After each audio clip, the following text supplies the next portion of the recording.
Di zaman corona ini, kesian pemerintahan kita ini. Sudah usaha maksimal mungkin. Diatur seperti apa, terus aja dikotak-atik, kotak-atik. BPJS naik, Beb. Ini BPJS ini BPJS yang mudahnya yang nomor piro. Ini cara nalar akal loh, saya bukan ngewang-ngewang ini. Ini nalar akal. BPJS yang kelas berapa toh yang naik? Kelas berapa naik? 1, 2 ya?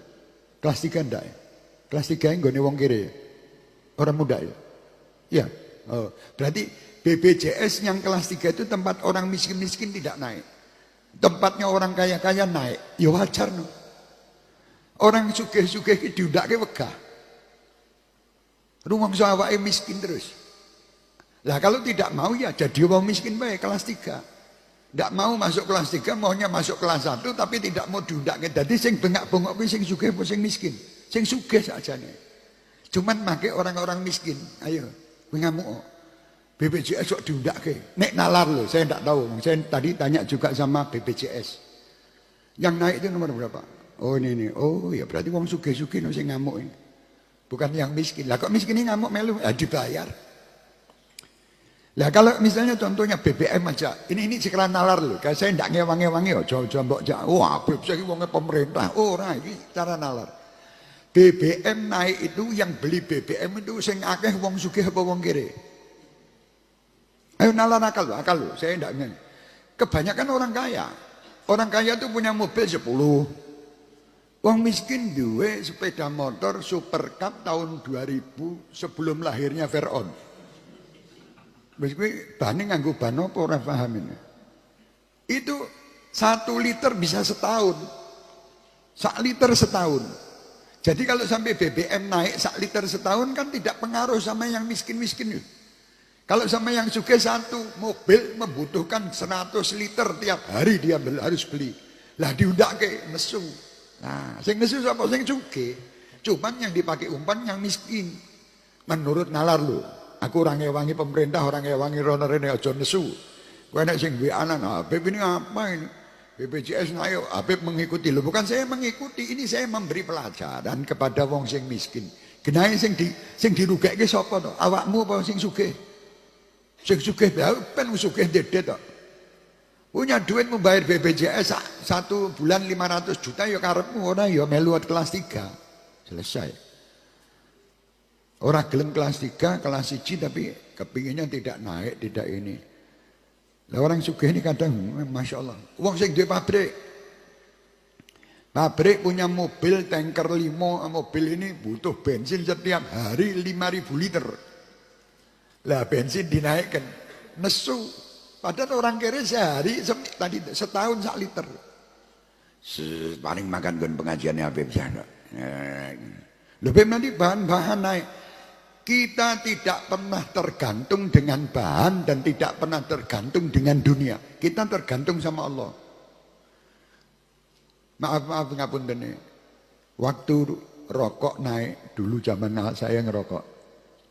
Rokok naik, geger kabeh. Iki piye bisa tuku rokok mana? Ben karepe. Aku ya ora pernah urusan rokok muda karepmu ora muda karepmu, sing penting aku njaluk Gusti Allah. Saya minta sama Allah, ya Allah, berhubung rokok naik, rezeki saya dinaikkan juga lah. Delalah yo naik rezeki saya. Setiap hari ada orang ngirimi rokok sak selop. Jadi murah toh. Ndak bayar. Ya nggo Habib tok, nggo sing liyane ya teko nggonku engko tak kei. Wong aku dibagi ini karo Gusti Allah sak selop kan bagi karo awak-awakmu. Loh misalnya seperti itu gitu loh. Jadi orang itu kalau semua gondelannya sama Allah, syukur semua atas nikmatnya Allah, wis enak hidup itu. Tidak ada hidup susah bagi orang yang syukur. Siapa yang susah itu orang-orang yang tidak bersyukur. Wis duit-duit sak mono akeh, kon bayar iki wegah, kon bayar iki wegah. Terus kok golek-golek. Wah, pemerintah kita ini begini, pemerintah kita begini, pemerintah itu tidak adil, pemerintah Allah kakean lambe. Kowe iki sudah bingung.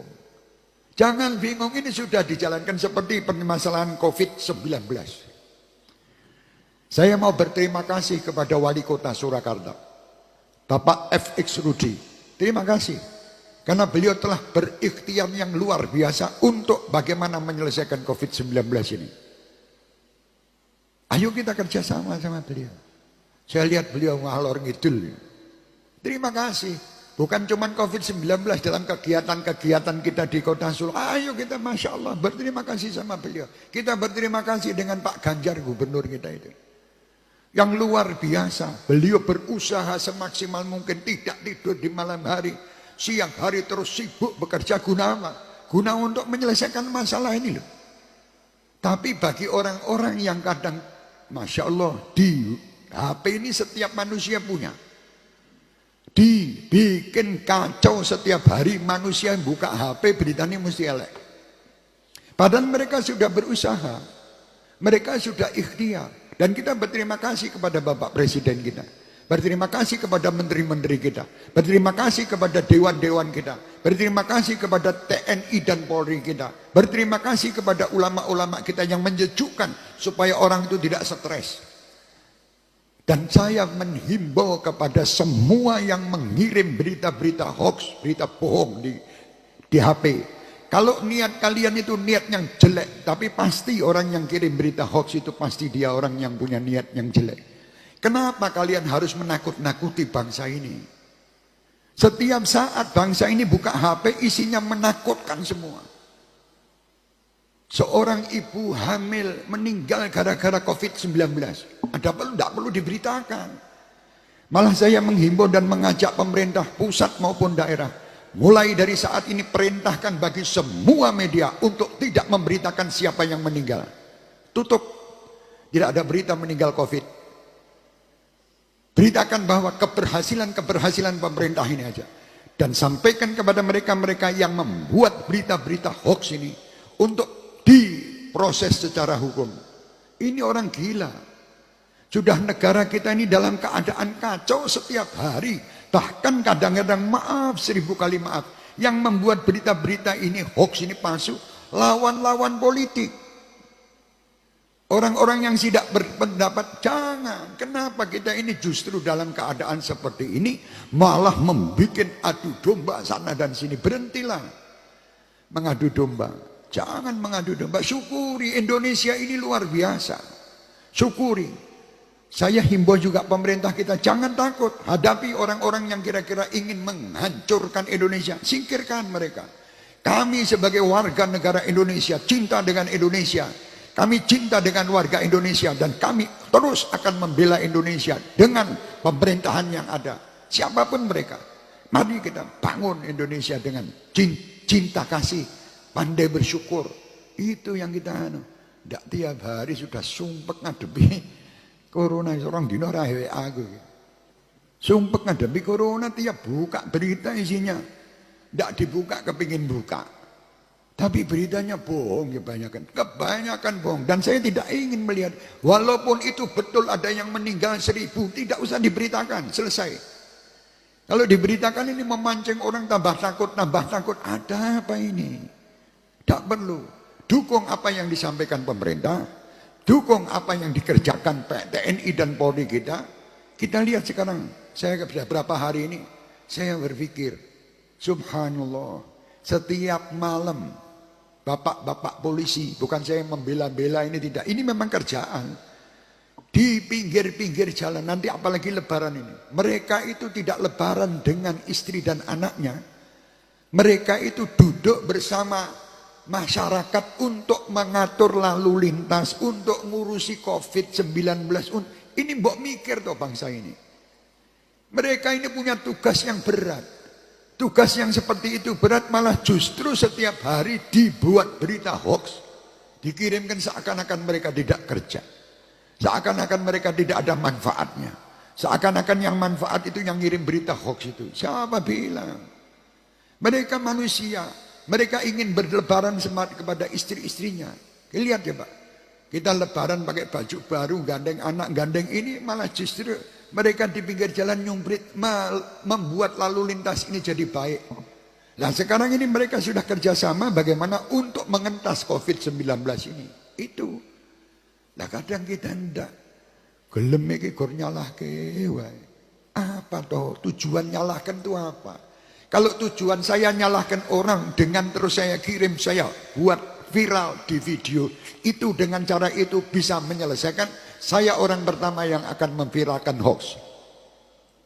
Tapi kalau tidak, lah kenapa harus begitu? Mestinya kita harus menjadi orang-orang yang betul-betul ini permasalahan kita bersama. Bukan permasalahan seseorang. Dan kita lihat coba bagaimana para perawat, bagaimana para dokter. Kasihan mereka. Kalau kita tidak mengikuti aturan-aturan, kasihan. Mereka ini sampai setengah mati menghadapi itu, mereka ya takut, bukan tidak takut. Cuman karena ini tugas mereka berkorban. Orang-orang seperti itu, seandainya mereka meninggal, orang-orang seperti ini adalah orang-orang yang dinanti kalau dia taat kepada Allah dan Rasulnya, surga sebagai tempat mereka. Karena mereka berkorban demi untuk keselamatan umat dan masyarakat. Ayo, sekarang ini bukan terus kakek ngomong kabeh. Jadi sudahlah, berhenti yo. Saya imbau juga pemerintah, jangan disampaikan kepada media-media, jangan suka nyoting. Sudah tahu ada orang kena COVID, wah disoting. Kemarin itu kalau salah ada yang terjadi, diparani yang nyoting, dilepet-lepet geng. Kan gitu. Ini gara-gara sakit hati. Lah kenapa Anda bangga dengan saudara-saudara Anda yang meninggal dengan corona? Anda bangga bisa nyoting dan ngirim berita yang pertama.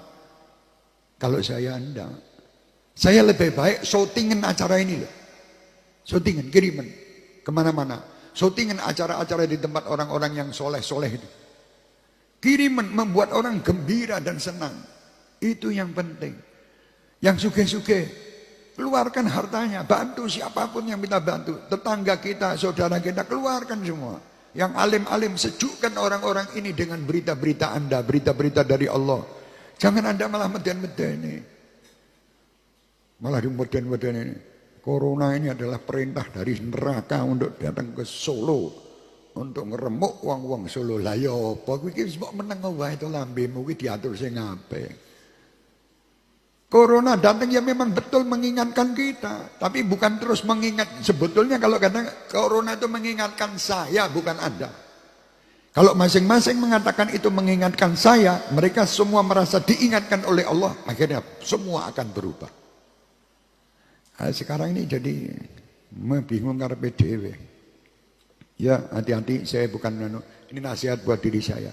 Bukan saya benci kepada siapapun tidak, tapi saya mengajak kepada siapapun. Ayo, berhentilah wahai orang-orang yang membuat berita hoax. Berhentilah wahai orang-orang yang membuat berita yang menyakitkan bangsa ini. Berhentilah wahai orang-orang yang menghina Bapak Presiden. Berhentilah wahai orang-orang yang menghina menteri-menterinya. Berhentilah wahai orang-orang yang menghina dewan, yang menghina ulama, yang menghina para kiai, menghina para habaib, menghina masyarakat. Jangan berhenti. Berhentilah kita. Ke depan doakan mereka. Wajar, hari ini saya ditugasi untuk mendoakan siapapun mereka. Ya, kaum saudara-saudara kita sebangsa dan setanah air, doakan. Apalagi ulama-ulama kita, kiai-kiai kita, doakan. Pemimpin-pemimpin, doa itu kalau sampai meleset, Anda sudah dapat pahala. Gitu. Saya doakan orang tak dongak selamat dunia akhirat lah, beb. Orang itu korupsi, Anda tak didongakkan. Loh, kalau dia selamat, apa ruginya saya? Rugi saya. Kan tidak rugi. Lu dia korupsi, beb. Korupsi urusannya dia sama Allah, bukan urusan sama saya. Lu ini uangnya Habib diambil, ya sudah biar uang saya mau diambil, tidak diambil, uang Allah itu juga memiliki kekuasaan untuk memberi saya ganti. Kan selesai, kalau punya pikiran seperti itu. Tapi kalau punya pikiran yang menyalahkan terus, tidak akan selesai. Permasalahan tidak akan selesai dengan saling menyalahkan. Permasalahan akan selesai dengan saling memaafkan dan saling bekerja sama untuk membangun kembali semua yang salah, hapus, tutup, dan yang akan datang kita harus bersama-sama bareng untuk menjadikan negeri ini baldatun thayyibatun wa rabbun ghafur. Itu